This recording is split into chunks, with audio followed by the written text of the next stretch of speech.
Welcome back to the podcast. Like, subscribe. I need some subscribers. Do it. Let's get to 200,000 before the end of the year. That would be amazing. Thank you for joining me on this journey. I promised you, Yo Show is going to be every week. We're doing it. Facebook, I see you. I see all the views on Facebook. Thank you so much. YouTube, I see all the views on YouTube. Thank you so much. All right, we're going to jump into some news right now with Rudy. What do we got? Jussie Smollett's conviction has been overturned. He scored big with the Illinois Supreme Court after overturning his conviction in that infamous hate crime hoax case. Okay, before you move on, this was the one where he said he was going to Subway at like 12:30 at night. It was like really cold outside, and two like Jamaican dudes jumped him that were actually trainers. They were actors. Yeah, they were trying to be actors, and they thought if we pretend to jump this guy in Chicago outside of a Subway of all, dude, you're Jussie Smollett. Pick somewhere better than a fast food restaurant, would you please? Dave Chappelle had the best joke about him in his last special. He called him Jussie Smollett or something like. You know that French Jussie Smollett. Oh yeah, Jussie. Yeah. So what happened? So they've overturned the conviction. He ends up with a lighter sentence after all. Basically what they said is he struck a plea deal with prosecutors saying that he had done enough community service to avoid a second prosecution, which is so weird they have a second prosecution. But yeah, for the most part, this is all done, as is probably Jussie's career. So yes, his career is done. Yeah. So this went to the Supreme Court, not the United States Supreme Court. It went to the Illinois Supreme Court. Yeah. So this isn't saying he's innocent. But he can walk around saying he's innocent, but he still had to serve the community service for it. Yeah. So they kind of let him off? So they let him off. They said a second prosecution, which is weird because that first prosecution, I believe they said was they threw it out. There was something going on. If I remember the story correctly, they threw it out, but I imagine they were going to retry him for a second prosecution and then said, you know what, you've done enough. Even if you do get convicted, it would just be, probably time served or a small amount of probation. But we have so much going on. I don't know if you've been to Chicago recently. It is crime-ridden. Is it really? It's bad. Yeah, there's some parts of Chicago that are not fun right now. But you got to remember, I lived in LA at the time. So many people got on this hate crime train. Yeah. Where if you said, I don't think it's real, you would get shamed for it. And it didn't sound right. I even said that. I was like, this doesn't sound right. Yeah. I was on a morning show in Minneapolis at the time when this came out. And on the air, the second that the news girl read this, I said, this is garbage. And they said, how dare you? Yeah, people got offended. A hate crime was committed. I was like, a hate crime was not committed. There's something else going on here. Trust me. And then when all this came out 13 days later that this was all a hoax, nobody turned around and went, sorry about that. Yeah. Sorry, I apologize. No. Everybody was still looking at me like I'm a jerk, racist MAGA guy. And I'm like, I'm not that. I'm just saying this is not right. All the actors were hashtagging. It was a big hashtag and all this stuff. And I was like, man, this ain't real. In my mind, I was like, this didn't really happen. And if he doesn't get caught, he won. Like, he just beat the system. Sure. But 13 days later, he got caught, and then all those people disappeared. Yeah. That's the problem with social media. People love to jump on a hashtag train because the thing about social media is so easy to be an activist. Yeah. Or to take the right side or the left side of the story. It's so easy. If people actually had to work to have an opinion, this is my only thing about social media. I think everybody should have an opinion. I think it should be some work. Though I think there needs to be a couple hoops to jump through before we just say, this person is innocent or this person is guilty, or even post. This is what I would love. And they're going to call it invasion of privacy and all that stuff. I think to have any social media account, you should have to use your real name and you should have to register. It's like a license. Sure. If you don't register, you can't have one. So you have to take responsibility. Can't be bots. Bots get blown out. Like, that's if you really want. And you still have your freedom of speech. You just have to be held responsible. Now that people can hide, like if there's anyone that argues against that, that means you're the problem. Sure. Yeah. Yeah. And I don't know. That's just, but I'm also not out there trying to set the world on fire about what I say. Yeah. I look at stuff like this and it seems like it's such a, I always think, like, why do we need to have opinions on this? You know, oh, it's Jussie Smollett. You know, he took Because time that's what away. we do. It's I know, social media, man. I know that is the thing that, like, it kind of drives me insane. Like, why is it that people like spend their time? I get that it's a news story and it's It was topical. all over the news, yeah, man. obviously, yeah. But I'm so blown away by people who have to have, you know, the thing I really loved about this is 4 days after this happened, he went to, I think, like a Common concert at like a House of Blues, and they pulled him up on stage and gave him a mic, and then he gave this sobbing, we need to come together as a country. Oh, see? Meanwhile, he knows that this is all garbage. Yeah. Yeah, so I'm like, dude, what are you doing? Yeah, I mean, So- his career is ruined. Yeah. He'll never be back. And it's a loophole he got through to not get sentenced.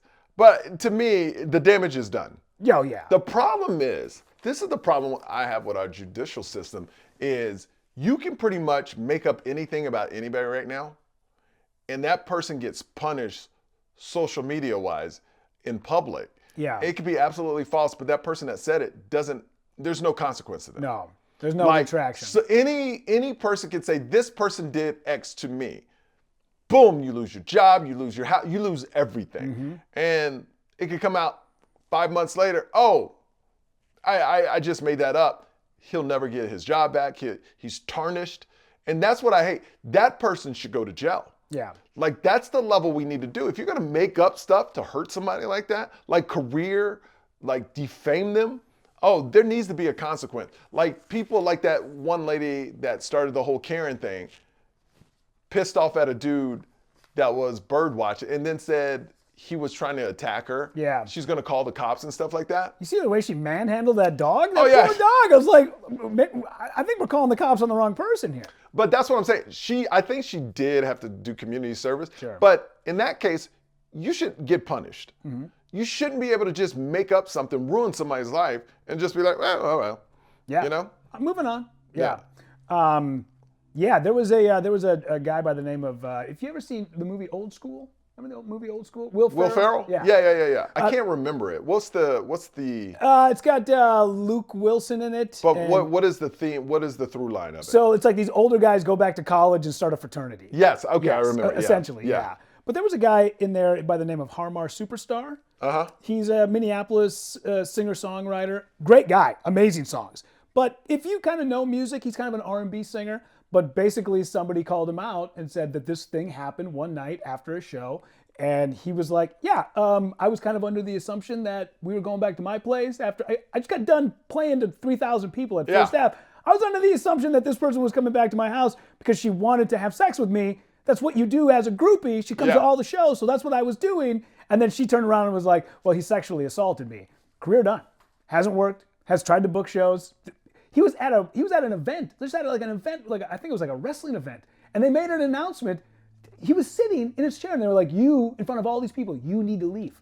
You need to go. They announced it. A guy grabbed a microphone, got into the ring. It was like, and he's like, what did I do? I paid a ticket. I'm just sitting here, man. Now, I guess my only question to this story is, did she say no? Did he go like, did she was like, no, I don't want to have sex, and he still forced him? That's different. That's different.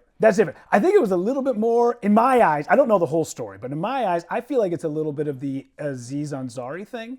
Where it's a bad date. It's a bad date. It was a bad night, and then she regretted it and made accusations, and then he, ballsy enough, talked about it on his special. First thing out the gate, he talked about that situation with this person, and even though, they say, oh, his career wasn't ruined, I haven't seen a lot of Aziz Ansari since that show happened. got canceled. Yeah, but it's just, that's why I'm so glad I was so honest with women all my life. Yeah. I remember when I was dating women, they go, oh, so am I no, because this is a date. Dating means you're not in a relationship. I date. So I've always been honest. Yeah. And if they catch feelings, they're catching feelings, but it's kind of like I'm dating. I was very honest when I was single, what I was doing. I would never lie and say, you're the only one. Like, no, I'm dating. Mm-hmm. Yeah, this is date. I date. Yeah. That's the way it should be. Yeah. Lamar Odom, you want to talk about this real quick? Oh, yeah. This is interesting to me. This is insane. So Lamar Odom's shocking confession, why he bought a sex doll that resembles Khloe Kardashian. He's discussing his past feelings for ex Khloe Kardashian and his inclination to purchase a rather striking sex doll resembling her. The revelation came during a recent podcast where he linked the controversial purchase to mental health. Yep, you heard it right. He might think it's a little sick, but there's something undeniably fascinating about how he recalls their relationship highs and lows. Despite the oddity of the situation, it sounds like the love story isn't quite over yet. Guess he's just trying to keep the romance alive in the most shocking way possible. Here's what I find to be very funny. Here's what I find so funny is they go, he bought a sex doll that resembles Khloe Kardashian. I don't know if you've noticed recently, everyone looks like Khloe Kardashian. Dude, I said a long time ago, I worked with the Kardashians. Women are basically clones of the Kardashians, the way they look. Yeah. White women, no matter what ethnicity. Yeah. Everybody looks like a Kardashian. Yeah. You know? We're seeing it right now on the male side. There's a comic who's a friend of mine, and I was at an airport once in Denver. Not a airport, the Denver airport. And I was on the phone with him, and he goes, "You at the Denver airport?" I go, "Yeah." And he goes, "Look around and tell me how many Burt Kreischers you see." I was like, "What do you mean?" He's like, "Look around and see how many dudes with beards and pot bellies and flat brim hats and hoodies you see." And I was like, I look around, I was like, "Oh, the airport is filled with dudes who look like Burt Kreischer." So we find people that are celebrities, and we sort of start to mimic. I don't think that's because of Burt Kreischer.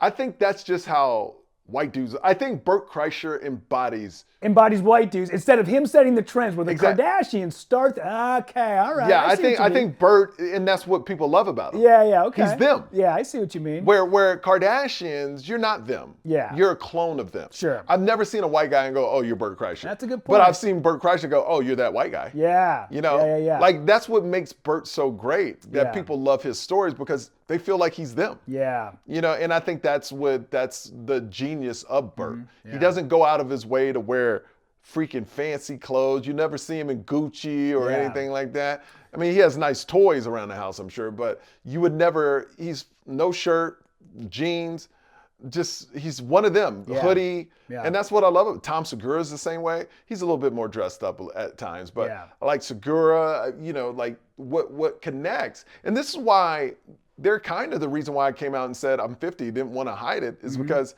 they are their true selves. Sure. And the regeneration of the Yo Show, I want to be my true self. I want to have real conversations. I want to have fun. I want to have people on the show that want to have real conversations. We talk pop culture. We talk everything, but it's with real people. And that's kind of like, I look up to those guys because I feel there's a certain point in everybody's life, even an audience, that's like, all right, who are you? If you're not going to say your age, why, if you don't like, please tell me you're 50. Yeah. So now I'd be like, yo, I'm 50. This is awesome. Yeah. That's the biggest thing as comics, is us trying to figure out who it is that we are, and that our voice is a heightened version of who we truly are 100%. On the inside. So trying to figure that out, it just, man, it's insane how long it takes. And what I tell you, it gets swayed so much because if you get a certain audience start to come, like say you do a podcast. Like I had that problem when I did Joe Rogan. I did Joe Rogan's podcast. A lot of his audience started coming out. And so I was kind of adjusting like, oh, I'm not really that guy, but let me adjust. And now I was like, yo, I know who I am now. Yeah. Now if I go on Rogan and like, here's the people, if I went on Rogan today, here's the people that are going to come out to see me that listen to Rogan. Married dudes that bring their wives, that have families, they'll come out. If you're a UFC crossbow, eat deer meat all day, single, broing it up, you're not coming to my show. Yeah. And I'm fine with that now. Before I would try to go after that audience because that's what kind of, I'm on Joe Rogan, let me try to get that audience. I was watching UFC. I was eating elk. I mean, you were buying it from Whole Foods. You were yeah. But I was trying to become something I wasn't at all. Yeah. And then once I got out of that, big shout outs to Beth Hoops. She was like my social media director. She still is. She goes, have you looked at your audience that buys tickets and that comes to your show, and that your socials say 70% women, 30% dudes? Yeah. What are you doing? Yeah. And I was putting out UFC content, all kinds of stuff. So he buys this doll. He basically comes. I think if he's allowing this sort of news to get out there, this is maybe his way of saying, his weird roundabout way of being like, still got a thing for you, Chloe. Like, still got a thing where I'm kind of, maybe you're seeing, if I'm buying sex dolls that look like you, maybe you will then go, oh, he still has a thing for me. That is the weirdest way to show someone you love I'm telling you, man. But like, what else can he do? He's Lamar Odom. Do you think he's actually really having sex with this sex doll? I don't know. I mean, he's Lamar Like, I Odom. never could wrap my head around people that would have sex with a doll. Here's the thing about Lamar Odom. First off, tall, pretty decent looking dude. Even if he wasn't a former NBA player, could probably still pull a lot of yeah. So why does he need the sex doll? Unless he's like super hung up on Khloe Kardashian. Well, the only positive about this, maybe he's trying to be loyal. I don't know if they're together or not, but maybe this is a loyal move. It's like, I'm only having sex with a doll. See what I mean? Yeah. Will you take me back? Yeah, like that's. But the first thing that popped in my head: how big is this sex doll? Chloe's 5'10". That's a huge sex doll, but Lamar's 6'7", so that kind of makes sense. Yeah. Well, they have actual like dolls that you can customize whatever height, teeth, hair color, eye color, whatever it is. You ever seen the show Dave? With I haven't watched. I got a couple friends in that, but I haven't watched the full. I stopped after 2, but I do want to see the rest of it. Yeah, it's great. But he buys a sex doll, like a super high-end, like $10,000 sex doll. And it's got everything you could ever want. It's got the teeth. You know, he customizes everything. And then when it's sitting in the chair, you almost go, that is eerily lifelike. It just looks exact. Would you ever have sex with a doll? No. Yeah, me neither. I never could understand why people do this. Yeah, I don't know. But then again, I'm also a guy who's like, don't knock it till you try it. I don't think I would blow 10 grand on one just to be like, but if one was just hanging out in the room and I said, Rudy, you can take it home. Yeah. If somebody said, we'll give you a 30-day trial, I'd be like, first off, wash it. Okay. Here's my question. If you have sex with a sex doll and you have a wife or girlfriend, is that cheating? Ooh. No, I don't think so. I think it has to physically have a heartbeat and a brain and... Does it? Yeah. I mean, it depends on how much you're willing to pay. That's a good question. Yeah. If you have sex with a sex doll, is that cheating? Hey, for all you people watch in the comments, ladies, I want to know from you. If your man, or vice versa, has sex with a doll, is that cheating? Or is that a way of him showing or her showing loyalty? Yeah. It's like, hey, you're the only real person I'm going to have sex, but I'm going to bang the hell out of this doll. If you're going on the road and it's a replica of your wife, not cheating. If it's a replica of Whitney Houston, yeah, you probably got a little bit of something on the inside, you know? And I'm talking like prime 1988. And I would do a live person, not a dead person, because that would get really weird. I think that's the greatest homage of all time. What? Yes! The fact that if you had a doll, would it be an alive person or a dead person? See, the two women that I'm most attracted to are Deborah Messing and... Deborah Messing? I love Deborah Messing. Like... Will and Grace. Deborah, she's so nice too. Yeah, I hear she's great. She's great. Super attracted to her. And Marissa Tomei. I mean, dude, my cousin Vinny, she was that... But I would want that. And I still think she's... That voice in bed. Ooh. Really, you think so? Wait, are you... Wait. Well, no. Oh, no. I'm thinking the name. Fran Drescher? Actually, to be fair, there are sex dolls of Fran Drescher. I'm sure that. Yeah, they sell them by the bulk. You can get them at Costco if you want. That's interesting. Your top 2. I used to have a list till I got married. Yeah. Really? Then I just I know my wife. With me and Jennifer Aniston, when I used to interview all the time, she would go, Michael, yo, and give me a kiss on the cheek. Oh, my wife hated that. Wow, yeah, I mean... But in a playful way. Like, sure. you know, Jennifer Aniston used to do these hair commercials with shampoo, and I'll be watching a football game, and then my wife just looks at me and, but she's just joking-wise, I think. Yeah. Joking. Yeah. All right. Listen, this topic came up, and I what do we get got? your thoughts on it, because you and I both, we're very much so in the same ilk that we do not eat for flavor. We eat for sustenance. We eat to stay 100%. alive. Yeah. So, but I've dated women who were in this realm, is that when it comes to restaurants, what is the automatic, I'm not eating here, we need to leave? I would say, well, I lived in LA, so it was the letter on the window. Sure. I try to only eat at A places unless I didn't see a letter, and then you walk out and you're like, it's a B, and then automatically you feel sick, right? But usually, I mean, it has to be clean. Yeah. If I walk in, I see a bunch of dirty tables, no, I can't go. And let me tell you something. This may sound mean. I'm going to let you know this may sound mean.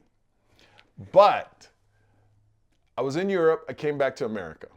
And it's this different mentality I had since we eat for necessity. If I go to a restaurant and I see a lot of obese people in that restaurant, I won't eat there. Not at that moment. Wow. Because I'm like, if this food is doing that to them, why do I want to put that in my body? Okay. Yeah. Because normally, and this, I don't want this to sound mean. I'm just saying obese people, like anytime there's a buffet, dude, I'm gonna get crushed for this, I know it. But there's certain restaurants you see a lot of obese people at. Yeah. And I just cut those out. Mm-hmm.